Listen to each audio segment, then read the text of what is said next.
All right, guys, what's going on? Robbie Rowe here. So for those of you guys coming from the ebook, whoa, excuse me. For those of you guys coming from the ebook, you'll know exactly what we're talking about here in regards to accelerating, right? Accomplishing the goal of increasing your acceleration rate throughout your drive phase via a efficient initial move, instilling forward momentum within the initial move.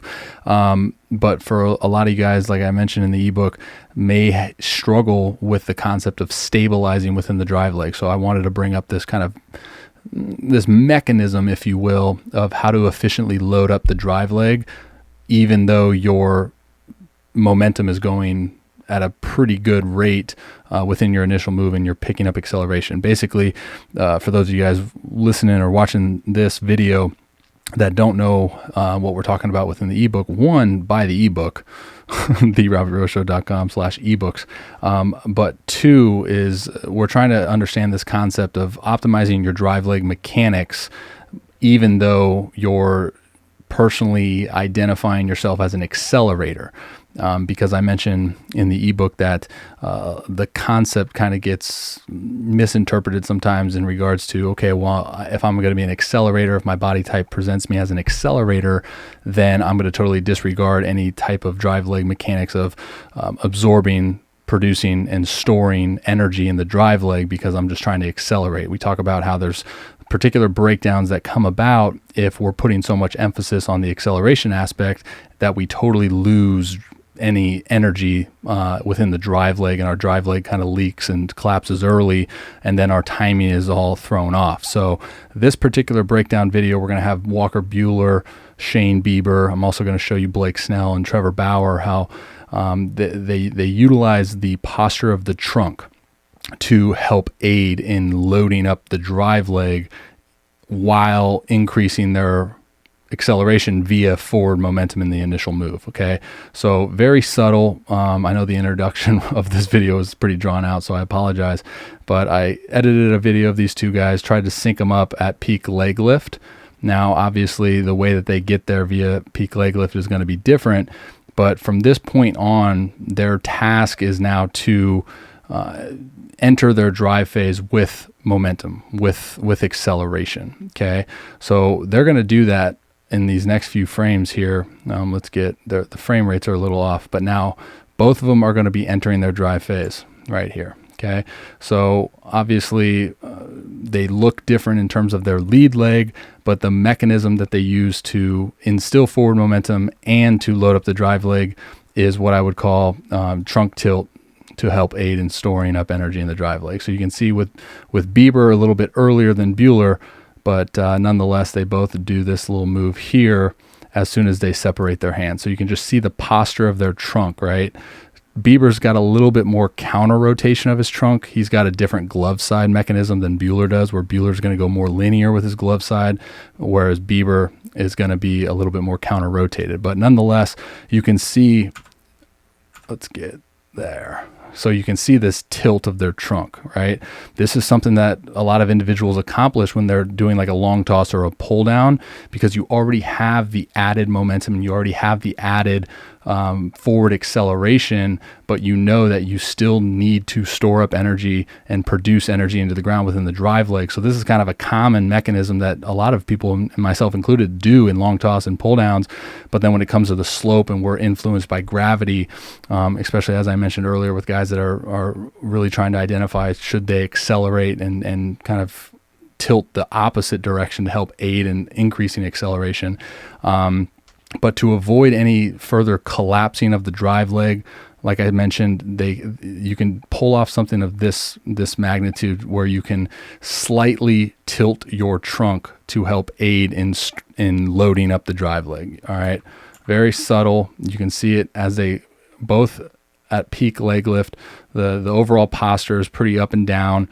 Now entering the drive phase, they're going to enter it with a lot of forward momentum, but they both, like I said, instill this little trunk tilt, Bieber a little bit of trunk counter rotation to load up the hip, load up the drive leg to have energy to then disperse as they progress. So you can see that subtle move there, and then once they get right in the middle of their drive phase, they're pretty much center cut. Now the angles are obviously a little bit different. Same with Blake Snell here. Let's see if we can get this. I guess I can't move that. Same with Blake Snell. Lifting his leg, he's going to be a little bit more, a lot more obvious in terms of what he's doing within his initial move. See how he's getting going, his body. This is a great angle right from the side. Before peak leg lift, instilling forward momentum, right? Before peak leg lift, body is going forward. But now as he drops into his drive phase, this is the mechanism of loading up drive leg via trunk tilt. See this right here? Drops into his drive phase and shifts his posture to still load up that drive leg, right? To still stabilize energy. Because if he were to just drop and continuously, sink in that posture right about here, he's going to have a hard time to then stabilize energy, and he's probably going to get almost too far out into acceleration, and then his hand and his arm action are probably just going to have to play catch up throughout the whole duration of time when he goes into his anchor point. So you can see it really right there, tilts the trunk. So he accomplishes both goals of instilling forward momentum, which is going to increase his acceleration. It's going to increase his timing. He's telling his brain, like, we're getting going down the slope. We're going to abide by gravity, but we still have to stabilize this energy in the drive leg and store up energy. All right, this is a very, very efficient movement, and it's I would say it's not that easy, to be able to go forward while still loading something which kind of promotes going backwards, essentially. But we know that we don't really want to go backwards. We just want to stabilize. Same with Bauer in his wind-up, getting going forward before peak leg lift. See his posture of his trunk, and now as he drops into his drive phase, boom, tilts the trunk, loads up the drive leg, loads the rear hip, and now proceeds into his drive phase efficiently. I think Bauer is just one of the better movers and has a really good idea of what he's trying to accomplish within his delivery. I would put him more, looking at the identification system of accelerators and drivers, he's going to be a hybrid, because again, the goal of everything should be to optimize all the moving parts, right? And this could just help aid in that. Right there, load it up. So for those of you guys coming from the ebook, again, I'll list some more context in regards to forward momentum and acceleration without stabilization of the drive leg, and how that could lead into more breakdowns throughout the entire delivery. And I would encourage those guys, we did a whole couple chapters on accelerators and drivers and some things that you can do to determine what you're best equipped to do, and try to organize your body within your delivery with what your body type presents. But I would also encourage you guys to look at your long toss, look at your pull downs. More times than not, those throws, those mechanics and those throws are a lot more efficient than the mound.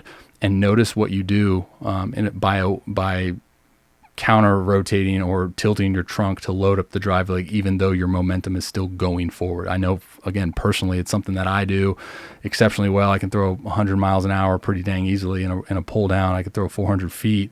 And it's still something that I'm trying to grasp, still trying to figure out how to effectively load drive leg without sacrificing too much forward momentum. It's not a move that happens overnight, but just so that you guys are aware that it can be done, I think opens up the possibility of you guys doing it. All right. So hopefully this video helped. For those of you guys not watching this from the ebook, what are you doing? Get the ebook.